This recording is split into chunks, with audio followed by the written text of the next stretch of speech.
کے چھلکے کو چھین لے تب بھی علی ابن ابی طالب راضی نہیں ہوگا، ساری دنیا کو ٹھکرا دے گا لیکن یہ عمل انجام نہیں دے گا۔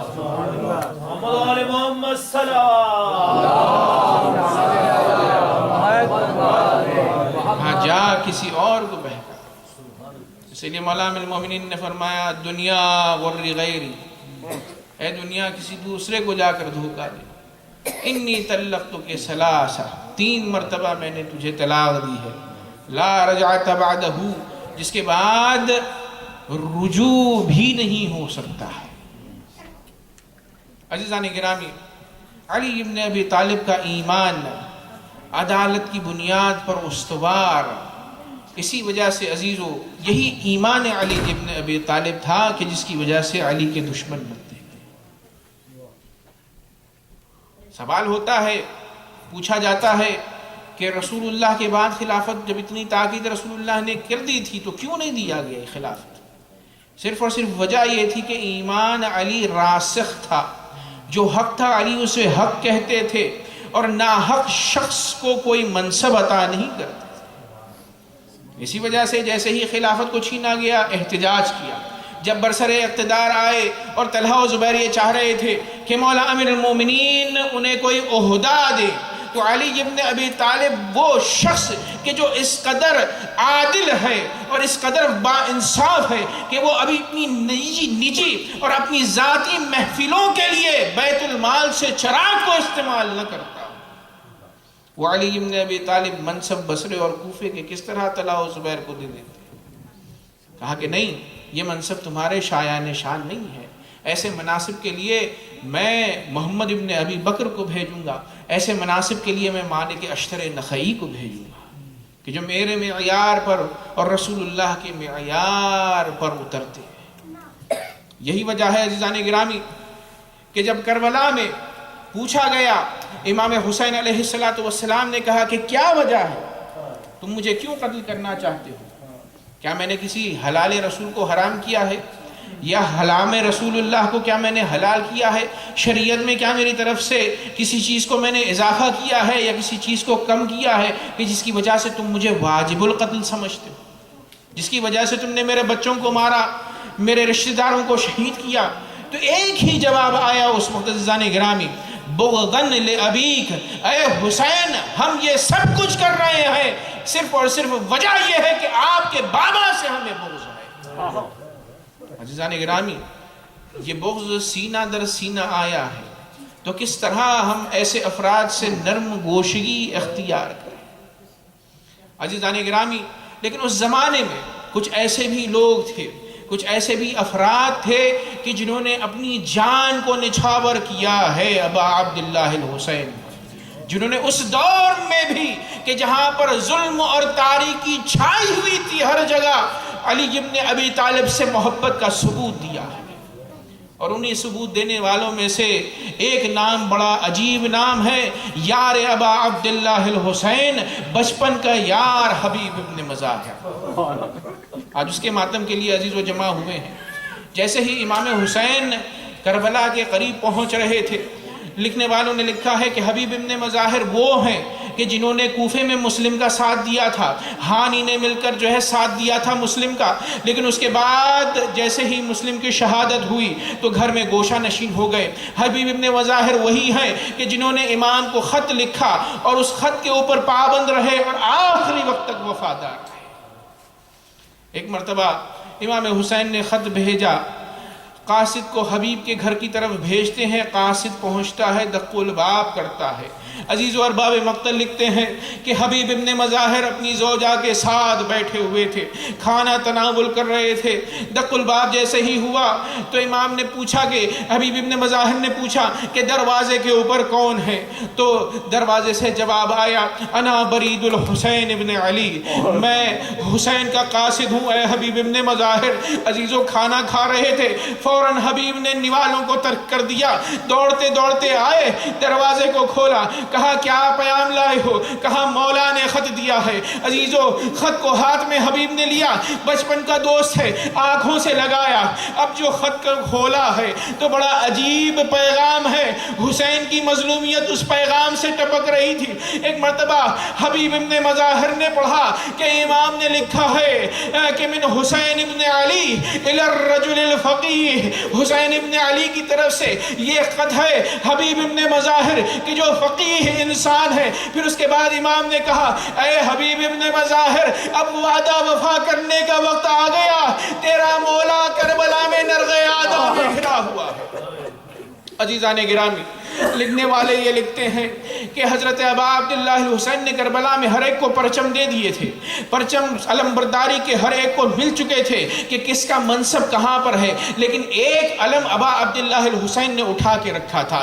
لوگ پوچھتے تھے کہ یہ علم کس کا ہے، تو امام فرماتے تھے کہ یہ علم اٹھانے والا آئے گا، ان قریب آئے گا۔ عزیزان گرامی، اس طرف جیسے ہی خط پہنچا، خط کو پڑھ کر زوجہ کی طرف آتے ہیں، زوجہ مومنہ ہے۔ زوجہ نے پوچھا کہ اے حبیب کس کا خط آیا ہے، تو حبیب نے کہا کہ میرے مولا کا خط آیا ہے۔ کہا کیا لکھا ہے؟ کہتے ہیں مدد کے لیے بلایا ہے۔ تو بیوی نے پوچھا کہ کیا ارادہ رکھتے ہو؟ تو امتحان کے لیے حبیب نے کہا کہ اے میری زوجہ میں تیرے بارے میں سوچ رہا ہوں کہ میرے بعد تیرا کیا ہوگا۔ جیسے ہی یہ سننا تھا عزیزو، حبیب کی زوجہ کو جلال آ گیا، ایک مرتبہ کھڑی ہوئی اور کھڑی ہو کر کہنے لگی اے حبیب تیرا آقا اور مولا تجھے مدد کے لیے بلا رہا ہے اور تجھے میری فکر ہے، جبکہ زینب اولیاء مقام وہاں پر نرغ آدم میں گئی۔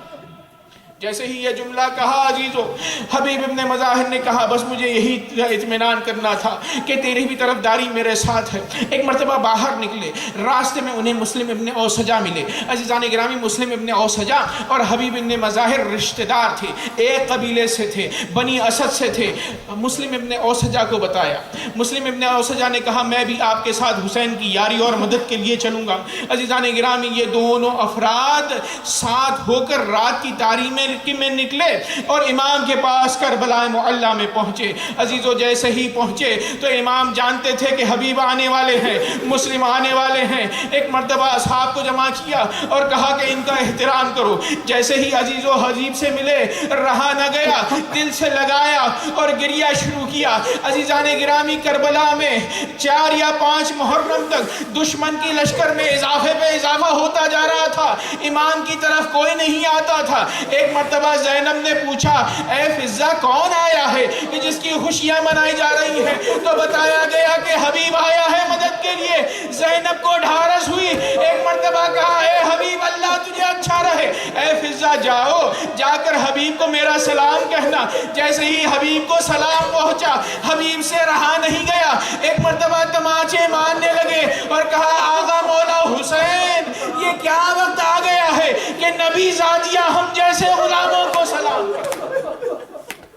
اجرکم اللہ۔ عزیزان گرامی، وقت گزرتا گیا، جیسے ہی روز عاشور نمودار ہوئی، لکھنے والوں نے لکھا ہے کہ مسلم ابن اوسجا پہلے اجازت لے کر گئے، شہید ہو گئے۔ جب پکارا السلام علیک یا ابا عبداللہ، تو حبیب دوڑے مسلم کی طرف، چونکہ رشتہ دار تھے، امام بھی دوڑے۔ جیسے ہی قریب پہنچے تو ایک مرتبہ حبیب نے اپنے رشتہ دار مسلم ابن اوسجا سے کہا کہ بھائی تم جا رہے ہو، ہم تم سے بھی تھوڑی دیر میں ملحق ہو جائیں گے، کیا کوئی وصیت ہے؟ یہ وصیت کا بھی وقت نہیں ہے، میں تمہاری کسی وصیت کو پورا نہیں کر سکتا، چونکہ مجھے بھی عنقریب شہید ہونا ہے۔ تو ایک مرتبہ مسلم ابن اوسجا وہاں پر رک کر انہوں نے کہا کہ اے حبیب میرے پاس ایک وصیت ہے۔ کہا کہ کون سی وصیت ہے کہ جسے میں پورا کر سکتا ہوں؟ تو ایک مرتبہ پوری مظلومیت کے ساتھ انگلی اٹھائی مسلم ابن اوسجا نے اور امام حسین کی طرف کی اور کہا ایک وصیت یہ ہے کہ جب تک زندہ رہنا حسین پر آنچ نہ آنے دے۔ اجرکم اللہ۔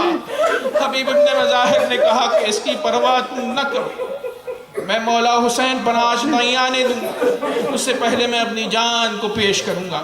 عزیزان گرامی، ظہر کی نماز کا وقت ہوا، قیس ابو ثمامہ سیداوی نے مولا سے کہا مولا ظہر کی نماز کا وقت ہو گیا ہے۔ عزیزان گرامی، امام نے نماز کا اہتمام کیا کربلا کے میدان میں کہ جہاں پر تیر تبر چل رہے تھے، کہا نماز کے لیے جنگ کو روکا جائے گا۔ ایک مرتبہ حبیب سے کہا اے حبیب جانے کے بعد کہ حسین نماز پڑھنا چاہتا ہے۔ ہے اس موقع میں. تو عزیزان گرامی جیسے ہی حبیب گئے اس طرف سے حسین ابن نمیر نے بدتمیزی کی, کہا جتنی نماز پڑھنا ہے حسین کو پڑھنے دو, اگر کوئی فائدہ پہنچ جائے. جیسے ہی یہ حبیب ابن مظاہر نے سنا تو جلال آ گیا اور کہا کہ اے ولد الزنا, تیری نماز قبول ہو اور حسین کی نماز قبول نہ ہو. ایک مرتبہ یہ سننا تھا, امام کے پاس حبیب آتے ہیں, کہتے ہیں مولا بڑی جسارت کر دی ہے اس نے, مجھے اجازت دیں میں جنت جا کر رسول اللہ کے ساتھ نماز پڑھوں گا, مجھے جنگ کی اجازت دیں. عزیزان گرامی حملہ کیا.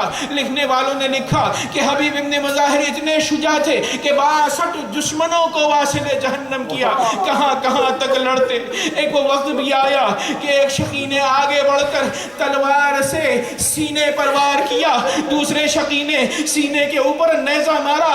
حبیب ابن مظاہر پشت فرس سے زمین کربلا پر آئے اور آواز دی السلام علیک یا ابا عبداللہ. عزیزو جیسے ہی یہ آواز سننی تھی امام حسین دوڑے حبیب کے پاس پہنچے. جیسے ہی پہنچے حبیب کے پاس تو ایک مرتبہ فرمایا وَلِلَّهِ دَرُّكَ, اے حبیب اللہ تجھے جزائے خیر دے, تو وہ تھا کہ جو ایک ایک رات میں پوری قرآن مجید کو پڑھ جایا کرتا تھا. عزیزان گرامی یہ وہ مقام تھا کہ جہاں پر حبیب نے کہا مولا مجھے کچھ افراد نظر آ رہے ہیں, کوئی میرے داہنی جانب ہے, کوئی میرے بائیں جانب ہے, ارے کوئی میرے پیچھے ہے. ایک مرتبہ حسین نے کہا اے حبیب تو میرا چاہنے والا ہے, میرا دوست ہے, تیرے استقبال کے لیے وہ نانا رسول اللہ آئے ہوئے ہیں, وہ بابا حضرت امیر ہیں, وہ امام حسن ہیں جو تیرے بائیں جانب کھڑے ہیں. ایک مرتبہ حبیب نے کہا کہ اے میرے آقا و مولا ایک بی بی سامنے سے آ رہی ہے. یہ سننا تھا کہ حسین نے کہا اے حبیب ابن مظاہر یہ میری اماں فاطمہ الزہرا ہے کہ جو تیرے استقبال کے لیے آئے ہیں, ادب و احترام میں اپنے پیروں کو سمیٹ. الا لعنت اللہ علی القوم الظالمین وسيعلم الذين ظلموا پروردگارہ اس ذکر قلیل کو ہم سب سے قبول فرما. باری الہا طفیل محمد وآل محمد, ہمارے گناہان کبیرہ و صغیرہ سے ہماری مغفرت فرما. باری الہا طفیل محمد وآل محمد اس ذکر حسین کے صدقے میں ہماری تقصیرات سے, ہمارے ہر گناہ سے ہمارے مرحومین کو اور ہمیں معاف فرما. باری الہا طفیل محمد وآل محمد منتقم خون حسین امام زمانہ علیہ السلام کے ظہور میں تعجیل فرما. ربنا تقبل منا انك انت السمیع العلیم وتب علینا انك انت التواب الرحیم. ماتم حسین یا حسین.